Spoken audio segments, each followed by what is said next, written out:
be shout out to Atse for winning that first battle. Definitely not easy geometry. And let's give the Wheel of Fate a spin and see what it's going to be. Phil, what do you think it's going to be this time? I'm going to double down. Sweet 16 again. Here we go. Man. Sweet 16. Double down. 3, 2, 1, spin. Let's see what it is. Shout out to Plasticity, plasticity.xyz. And guys, looks like we're going to be jumping. We're going to be going to a blast from the past here. And we're going to be going back to drawing number 8. Now, this is one that we had prepared for last week, but it never got picked. The Wheel of Fate never picked it, so it rolled right over into this week. And I got to say, this is one of my favorite challenges in the whole thing. So good luck, guys. Good luck. And guys, we couldn't have these tournaments without our amazing sponsors. And I want to start out by just giving a quick shout out to our sponsor, Xometry. Xometry.com is the website. You can visit Xometry.com where your vision can be made real. You can bring your designs to life with Xometry. If you're not familiar with Xometry, they offer manufacturing on demand, which provides a very simple, fast way to create custom physical parts. And so what this means is that you can go to Xometry.com with your 3D CAD model from any 3D CAD system. You can upload it with their instant quoting system, and you can instantly see what it's going to cost to get that thing made from a wide variety of both manufacturing processes and the highest quality materials. And what's really cool is that right now, if you guys are watching this video, thanks to our friends over at Xometry, you can actually save some money. There's a Too Tall Toby deal. You can get 20% off your first order with the coupon code Toby20CAD, and that's up to a $200 maximum discount, valid through the end of February. We've got all the information about that down below in the description of this live stream, so check it out, and you can save some money there on your first order. I see in the chat, Aaron C is here in the chat, says, I got some Xometry parts sitting on my desk right now. Great company. Yes, indeed. Yes, indeed.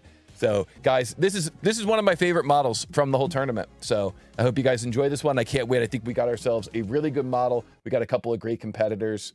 And here we go, guys. This next CAD vs. CAD battle featuring Matab from Bangladesh. He's a one-time tournament winner, and he's running SolidWorks. Going up against Atse from North Macedonia. He was our runner-up in the World Championship at 3D CAD Speed Modeling last year, and he is running SolidWorks. This CAD vs. CAD battle begins in 3, 2, 1, go.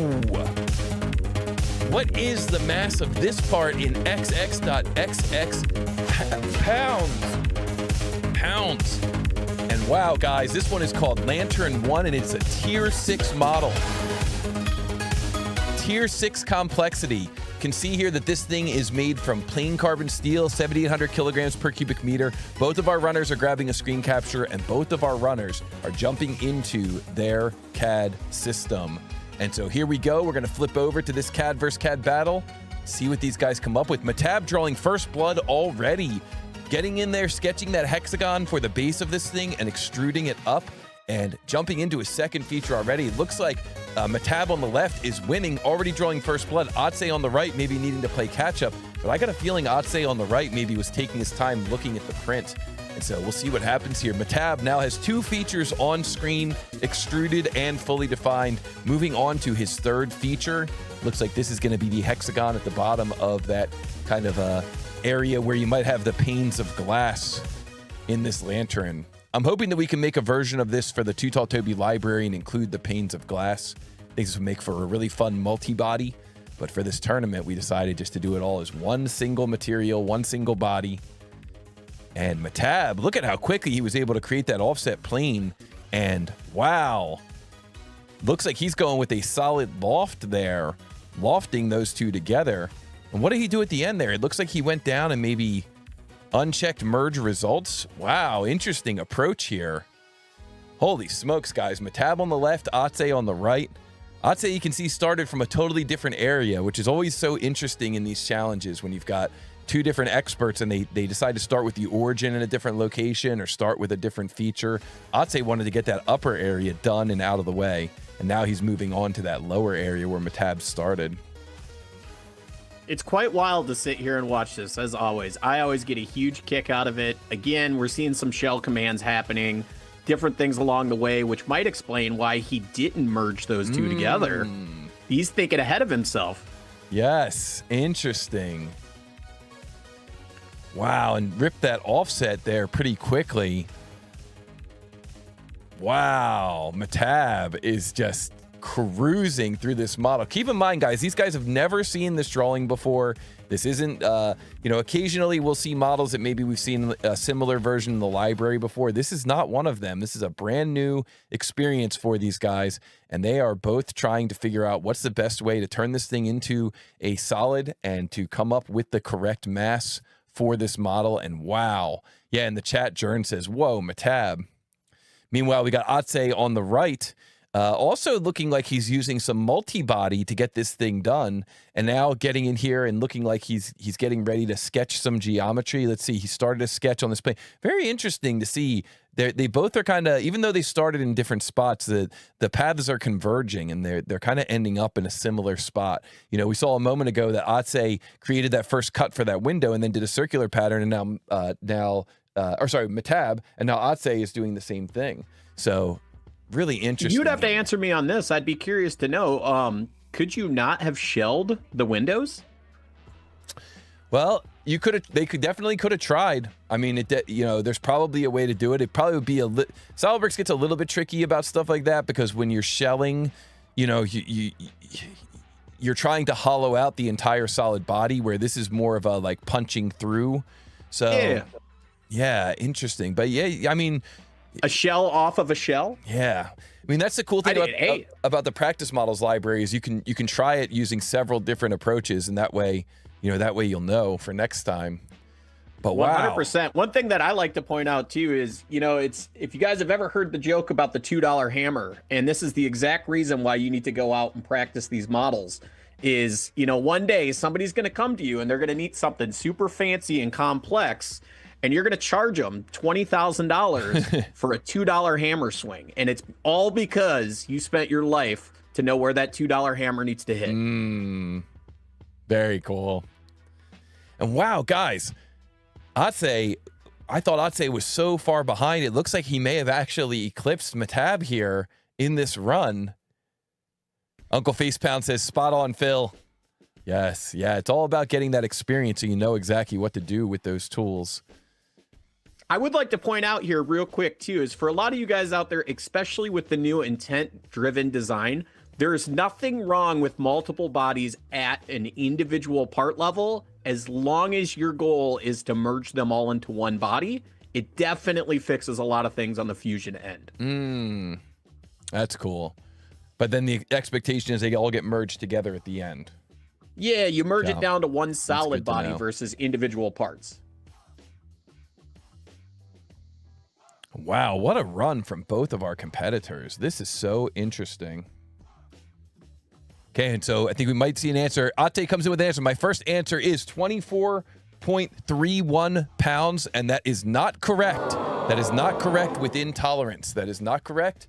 Not correct within tolerance. And so I'm sorry, Ate, you need to continue trying to model. This is where it gets tricky with a model like this, a tier 6 model where you've got such an elaborate feature tree. Needing to go through and look at all those features can become very, very time consuming. So we're watching the chat. Matab comes in with an answer, 24.52 pounds, and that is not correct. Not correct within tolerance. 24.52. Interesting. Both of our runners, I see that their answers are both very close to one another, but this is where things get interesting. So now both of our runners have answered incorrectly. Now what this means is that both of our runners have a second opportunity to answer incorrectly, but if they answer incorrectly twice, then that's it, and then we're going to bring up a clock that's going to limit the amount of time the other runner has. So this is where I think this tournament gets really interesting, because this allows our runners to go through and to take some measurements and to try to figure out what exactly is going on. I remember Victor K would always say that he would bring up the drawing in an editor, in a like a photo editor, like Paint or something like that,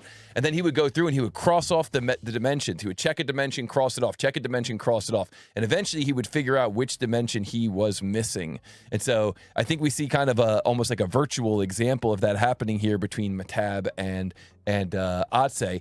The problem is, the challenge is, the difficult thing about this format is that you may find one mistake, but what if you've got more than one mistake? What if you originally had more than one mistake? you know, how do you account for that and how do you get around that? And so, or if you're like myself and you got squirrel syndrome and halfway through trying to figure out where you're wrong, you decide to remodel the part because you thought of a better way.